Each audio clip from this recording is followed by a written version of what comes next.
Have you heard what's happening to the internet? Last Tuesday, an AI agent bought concert tickets at 3:14 a.m. while its owner was asleep. Yesterday, another negotiated a software contract. Right now, somewhere in the world, a browser agent is filing taxes alone in the dark. None of these events made headlines, but together they form an obituary. By 2027, the internet you built your life around may not need you to look at it at all. That's next year already. The visible internet as we know it is beginning to collapse from quiet neglect, slowly transforming into a ghost web. For more than 30 years, companies spent billions perfecting the human experience. Designers obsessed over where our eyes would land, which shade of blue sparked emotion, where a thumb naturally rested on a screen. Entire industries were built around reducing a single second of friction. But what happens when the customer is no longer human? The visual interface, the very thing we call the internet, is slowly becoming obsolete. Now, is all of this terrifying? Maybe. But there is also another possibility. AI agents are fundamentally being created to support us in eliminating repetitive tasks. These days, most of us feel overwhelmed by work, chores, endless notifications, and to-do lists. So many mandatory hours in which we have to be productive that we aren't even enjoying our lives anymore. When was the last time you grabbed a balloon and ran behind it in the park? When was the last day you felt completely light and free from all duties? Most people would answer, when I was a child. And for many of us, that was decades ago. But what if we were actually meant to make the best of the limited time we have been given to live? Now imagine having a personal AI agent taking care of your paperwork, your emails, your bookings, your taxes, and the countless repetitive tasks that quietly consume your days. Sure, it won't be as capable as you at first, but guess what? Now you can go fishing by the lake this afternoon and finally stop to notice how bright the sunlight is on the wavy surface.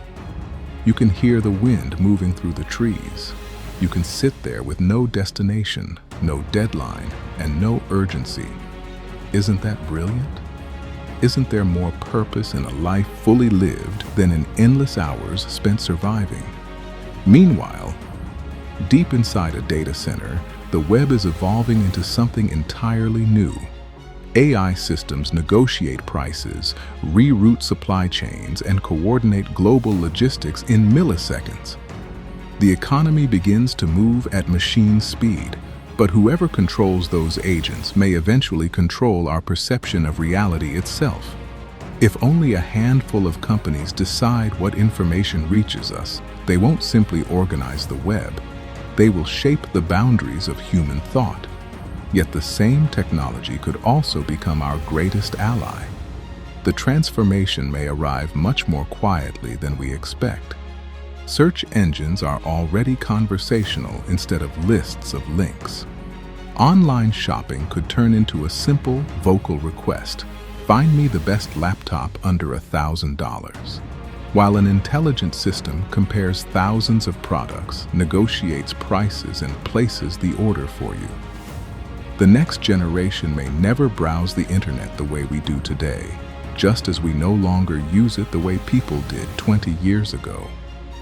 When built to serve our collective potential, agentic technology could lift the crushing weight of modern survival off our shoulders, giving us the freedom to create, connect, and finally enjoy the brief time we have on this planet.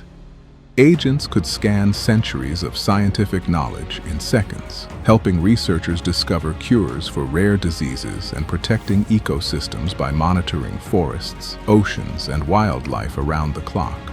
Instead of burying independent thinkers beneath machine noise, intelligent systems could search the hidden corners of the web, finding brilliant local artists, philosophers, and storytellers, and connecting them with people across the world. And perhaps most importantly, they could eliminate the soul-crushing bureaucracy of modern life. Paperwork, insurance claims, tax forms, and endless administration, giving us back the one thing we can never create more of: time. When machines finally take over the repetitive weight of our work, something extraordinary happens. We don't simply stop working, we begin living again. Neighborhood squares fill with music, cooking, and conversation. Friends gather in gardens and public spaces. Entire communities rediscover festivals, art, and storytelling. People from opposite sides of the planet collaborate to create beauty together, not because they have to, but because they finally have the time. Festivals, music, stories, and entire communities rediscovering what it means to simply be together. The internet is rewriting its own language, turning away from the human eyes that built it. The era of clicking, typing, and searching may be quietly coming to an end. If the web stops being somewhere you visit and becomes an environment surrounding you, who is really deciding what you see? And the transformation will not remain trapped inside our screens. This decade, agentic intelligence is entering factories, warehouses, hospitals, and offices through millions of autonomous machines. Humanoid robots may assemble cars, build homes, maintain infrastructure, and move goods across continents, while intelligent agents manage accounting, logistics, legal paperwork, and countless administrative tasks that currently consume billions of human hours. For the first time in history, humanity may face a question no previous civilization has ever needed to answer. What happens when both physical and intellectual labor are no longer at the center of economic life? Work may become less of a necessity and more of a choice. Education could focus less on memorization and productivity, and more on creativity, philosophy, critical thinking, and human connection. If machines can produce much of what society needs, wealth, opportunity, and even our sense of purpose may need to be reimagined. And if machines give us back our time, who will you choose to become? For generations, we have been taught to measure our worth by how much we produce, how busy we appear, and how efficiently we fill every hour. But what happens when machines begin carrying that burden? Perhaps the real transition is not simply from human work to machine work, but from burnout to belonging. Maybe rest is not laziness. Maybe stillness is not wasted time. Human minds were never designed to behave like biological machines trapped in endless cycles of fatigue.